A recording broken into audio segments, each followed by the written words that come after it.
Welcome to the deep dive. We sort through the sources, bring you the knowledge you need, fast. Today, we're plunging into something, well, pretty universal in business: organizational change.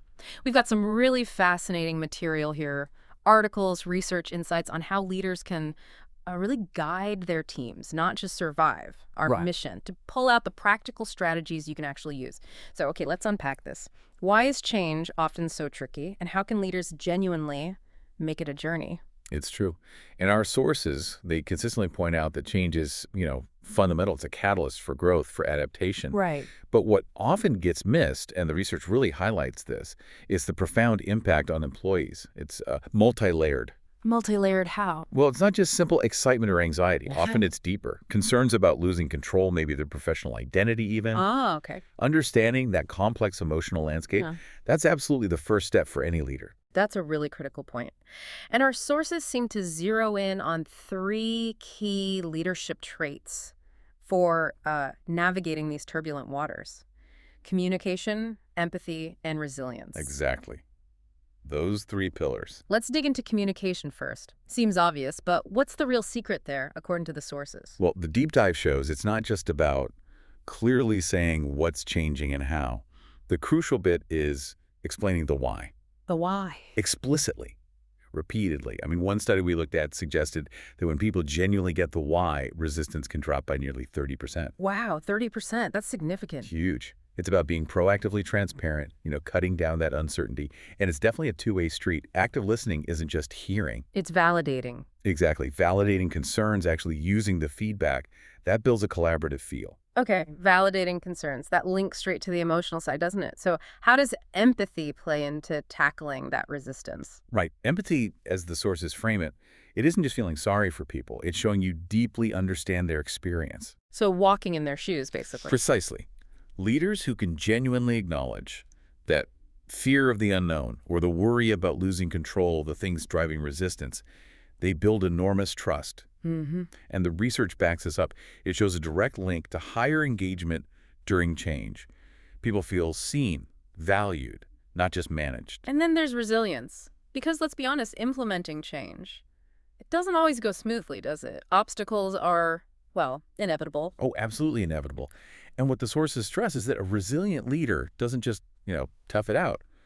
They actively model optimism. Model it. Yeah, a proactive problem-solving attitude, not ignoring issues, but facing them head-on, positively. It inspires confidence, adaptability in the team. It shows setbacks are just part of the process. Okay, so beyond these individual traits, communication, empathy, resilience, what practical things do the sources suggest for creating a genuinely supportive environment, empowering the teams?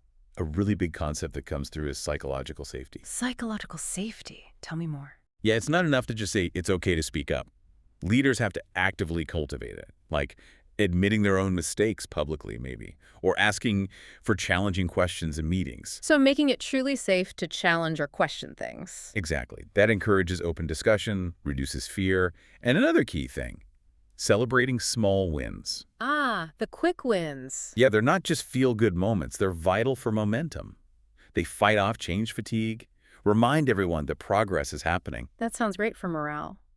What about actually developing the team? Does, say, investing in upskilling or reskilling fit in here? Absolutely. And it's deeper than just filling skill gaps. Our sources show that investing in training really empowers employees. It turns the threat of change into an opportunity for growth. Okay, so it builds confidence. Confidence and resilience, yes. Yeah. And strategically.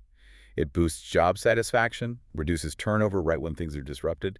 It's a powerful lever. So thinking about all this, does a leader's style need to change as the process unfolds?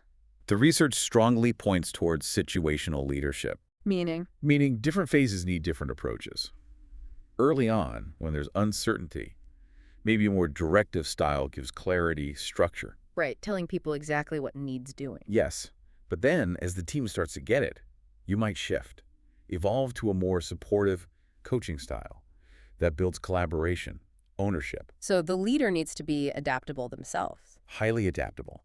The key, according to our sources, is accurately reading where your team is on that change curve and adjusting how you lead. How do you even know if any of this is, actually working? Good question. Measuring the impact is non-negotiable. You need both sides of the coin. quantifiable stuff, like metrics. Exactly. Quantifiable metrics, engagement scores, productivity rates, things like that. Essential. But the sources also stress you need deep qualitative feedback too. From like one-on-ones, Yeah, focus groups. precisely. That combination gives you the full picture. It lets leaders tweak their strategies based on real impact, not just guessing. Okay, makes sense. And what about the long game? How do you make sure these changes actually stick, become the new normal? Yeah, sustaining change, Yeah, our sources are clear. It's not a finish line. It's an ongoing cultural thing. embedding it. Embedding it, exactly. Continuous reinforcement of the new ways, consistent communication about what's working, what was learned, and really fostering that mindset of continuous improvement, making the new way feel natural, not forced. Wow, okay. We've really covered a lot today. Understanding those complex emotions, the power of transparent communication, building that safe space, empowering through development, and those adaptable leadership styles. Here's where it gets really interesting, though. It really does. And this brings up a crucial question for you, listening right now. How can you foster an environment where change isn't just seen as some necessary disruption you have to get through, Yeah. but as a continuous journey, a path of growth and evolution for every single person and for the organization as a whole? That is a powerful thought to reflect on. Thank you for joining us for this deep dive. We hope you feel equipped to apply some of these insights as you lead through change. Until next time.